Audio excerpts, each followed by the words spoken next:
ఏలూరు జిల్లా Tadikelapudi SI Chinnarao media సమావేశం నిర్వహించారు.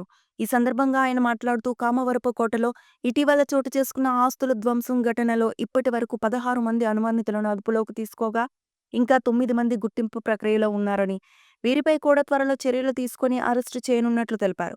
అంతేకాకుండా మండలంలో ఎటువంటి అనుమతులు లేకుండా అక్రమ మట్టి తవ్వకాలపై ప్రజల నుంచి వచ్చిన సమాచారం మేరకు రెవెన్యూ శాఖ, ఎంఆర్ఓ మరియు పోలీస్ విభాగం సంయుక్తంగా తగిన చర్యలు చేపట్టనున్నామని, ట్రాఫిక్ ఉల్లంఘనల విషయంలో బాధ్యతాయుతంగా వ్యవహరిస్తూ లైసెన్స్ లేని వాహనాలు మరియు వేగంగా నడుపుతున్న వాహనాలను సీజ్ చేస్తామని, ఇప్పటికే తడికెలపూడిలో 1, కామవరపుకోటలో 2 ట్రాఫిక్ కేసులు నమోదైనట్టు తెలిపారు.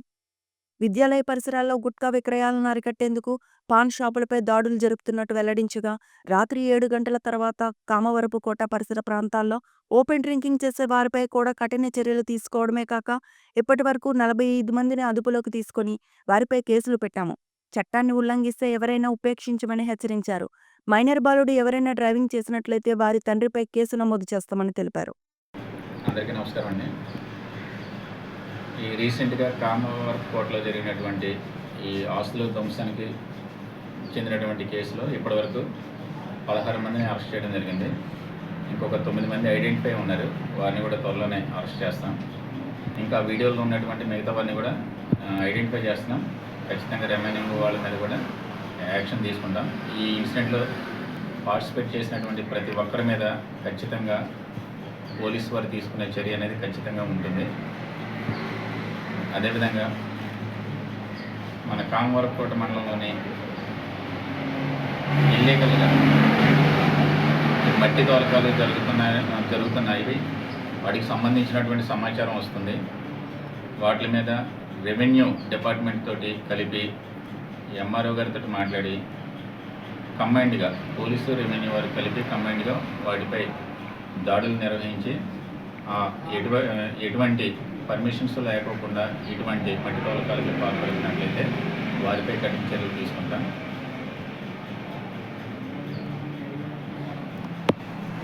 రెవెన్యూ వారి కోఆపరేషన్ తోటి ఆ వాహనాలను కూడా సీజ్ చేయడం జరుగుతుంది.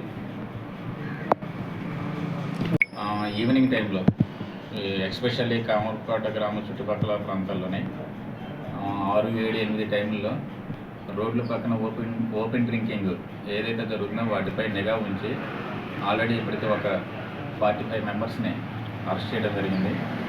వారిపై పెట్టి కేసులు నమోదు చేసి కోర్టుల ఫైన్ కూడా కట్టిస్తున్నాం. మీరందరూ కూడా ఎవరైతే అటువంటి చర్యలకు పాల్పడతారో పబ్లిక్ అందరూ కూడా మా పోలీసుకి సమాచారం ఇవ్వాలని చెప్పేసి ఈ పత్రికా ముఖ్యంగా మీ అందరినీ కూడా కోరుకుంటున్నాం. ఈ 112 కాల్ అందరూ కూడా విధిగా ఉపయోగించుకోవాలి. ఎక్కడైనా సరే ఇల్లీగల్ యాక్టివిటీస్ జరుగుతున్నాయని మీ నోటీస్కి వచ్చినట్లయితే సమాచారాన్ని మాకు కానీ లేదంటే 112 కాల్ కానీ డైల్ చేసి చెప్పగలరు.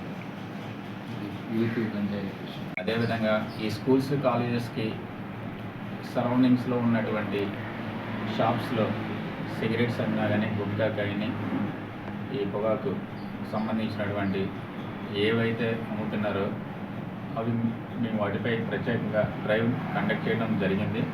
అది జరుగుతూనే ఉంటుంది. ఇంకా ఎక్కడైనా సరే వాటిపై సమాచారం మీకు ఉన్నట్లయితే ఖచ్చితంగా మాకు తెలియజేయండి. వాటిని నిర్మూలిస్తాం. అదేవిధంగా అట్లా అమ్మిన వారిపై చర్యలు కూడా తీసుకుంటాం. బైక్ రైడర్స్ ఈవినింగ్ టైంలో ఈ మండలంలోనే ఎటువంటి సరైన రికార్డులు లేకోకుండా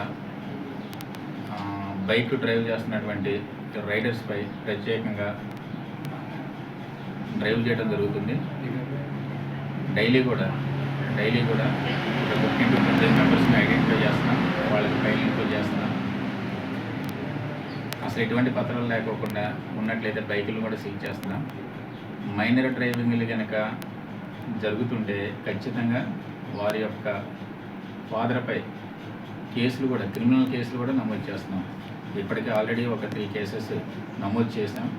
మైనర్స్ కనుక బైక్స్ ఇచ్చి వాళ్ళని డ్రైవింగ్కి ఎంకరేజ్ చేస్తే ఖచ్చితంగా వాళ్ళ సంరక్షకుడు ఎవరైతే ఉంటారో వాళ్ళ నాన్నగారు కానీ వాళ్ళ గార్డియన్ మీద కానీ ఖచ్చితంగా క్రిమినల్ కేసు నమోదు చేస్తున్నాం. ఏ ఊళ్ళో చేశారు మైనర్ కేసెస్?